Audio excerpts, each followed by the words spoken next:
আসসালামু আলাইকুম। আজকের ক্লাসে আমরা দেখব হচ্ছে লাইভ পেন বাকেট টুল আর একটা হচ্ছে লাইভ পেন সিলেকশন টুল। তো আমরা প্রথমে দেখব হচ্ছে লাইভ পেন বাকেট টুল। তো এর জন্য আমাদের প্রথমে যেতে হবে হচ্ছে এখানে আমরা রাইট বাটন ক্লিক করব সেই বিল্ডার টুলের উপরে। রাইট বাটন ক্লিক করলে আমরা এই দুইটা টুল দেখতে পারবো। আমরা প্রথমে দেখব হচ্ছে লাইভ পেন বাকেট টুল, ঠিক আছে? তো এটা দেখার জন্য আমাদের সর্বপ্রথম নিতে হবে এখান থেকে হচ্ছে একটা স্টার নিয়ে আনি। স্টার নেওয়ার পর আমরা একটা স্টার নিলাম। নেওয়ার পর আমরা এখানে হচ্ছে এটাকে সিলেক্ট করার পর আমরা যেটা করবো এখান থেকে একটা রুটেট টুল নেব। রুটেট নেওয়ার পর এখান থেকে এটাকে রুটেট করাই আমি। তো অল্টার একটা রুটেট দেই, কপি দিই, control D D D D D এরকম।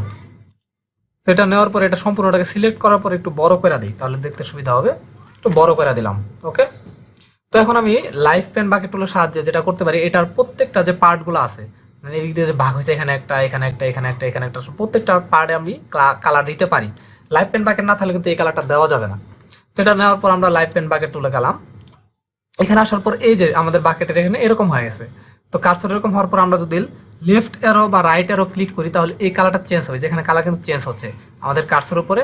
আমরা যদি বাম পাশেরটা অ্যারো চিহ্ন যেটা আছে সেটা যদি ক্লিক করি তাহলে এইদিকে যাবে, আবার ডান পাশটা ক্লিক করলে এইদিকে যাবে।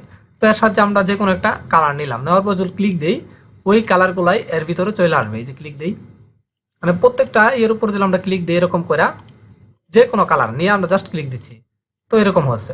তো আমরা আবার এটাকে চেঞ্জ করি, আমরা এরকম কালার নেই, এটা নেওয়ার পরে এর ভিতরে দিই কালার, এরকম।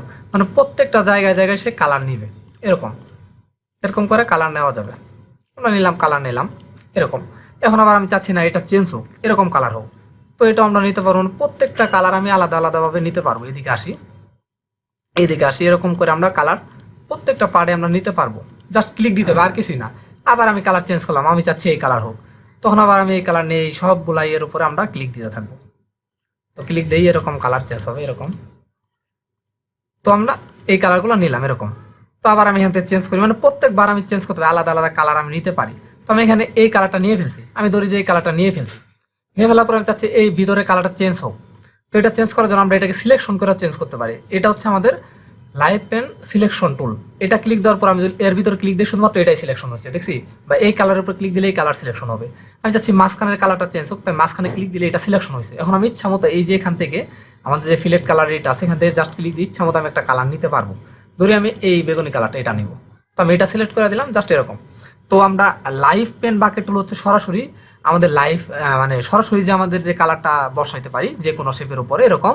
আবার সিলেকশনের কাজটা হচ্ছে, লাইভ পেন সিলেকশনের কাজটা হচ্ছে যে কোনো একটা কালারকে সিলেকশন করে কালার চেঞ্জ করা যায়। যেমন হচ্ছে আমি লাইভ পেন বাকেট টুলের সাহায্যে যদি কালার নেই, সেক্ষেত্রে সেই কালার চেঞ্জ করার জন্য আমাদের লাইভ পেন সিলেকশন টুলটা ব্যবহার করতে হবে। এটা ক্লিক দেওয়ার পরে লাইভ পেন টুলটা সিলেক্ট দিলাম, দেওয়ার পর হচ্ছে আমরা এখান থেকে যে কোনো একটা কালার নেই। এখানে ধরি আমি এই কালারটা নিলাম, নেওয়ার পরে জাস্ট এখানে সিলেক্ট করার পরে শেষ, ওকে। এই কালারটা এখানে চলে আসছে, এরকম। তো আমরা বুঝতে পারছি। আবার তো এই দিকটা আমরা ইচ্ছা মতো কালার নিতে পারি। যেমন হচ্ছে এটা প্রথম সিলেকশন থাকতে হবে, কিন্তু কালার নেওয়ার আগে অবশ্যই সিলেকশন থাকতে হবে। এটা আমি এরকম নিছি, নেওয়ার পর আমি ইচ্ছা মতো ইচ্ছা করলে এখান থেকে জাস্ট এটার স্টক কালারটা অফ করে দিতে পারি। এখান থেকে জাস্ট অফ হয়ে গেছে, এরকম হয়ে গেছে। এখন এটাকে সিলেক্ট করলে দেখবো একটা এখান থেকে একটা আসে কিন্তু রেক্টেঙ্গুলারের মতো আসে। এটা যদি আমরা সরাইতে চাই তাহলে এখানে ক্লিক দেওয়ার পর আমরা অবজেক্ট থেকে এটাকে এক্সপ্যান্ড করে দেবো। এখান থেকে এক্সপ্যান্ড করে দিলে ওটা চলে যাবে, শেষ। এখন সরাসরি শেপে হয়ে গেছে। তো আমরা আশা করি বুঝতে পারছি সবাই যে লাইভ পেন বাকেট টুলের কাজটা হচ্ছে সরাসরি আমরা কালার দিতে পারি। আর লাইভ পেন সিলেকশন টুলটা হচ্ছে লাইভ পেন বাকেটের সাহায্যে আমরা কোনো কালার নেওয়ার পর সেই কালারটা যদি চেঞ্জ করতে চাই সরাসরি, তাহলে আমরা লাইভ পেন সিলেকশনের মাধ্যমে সেটা চেঞ্জ করতে পারি। তো আজকের ক্লাসটা এই পর্যন্তই। সবাই ভালো থাকবেন। আসসালামু আলাইকুম।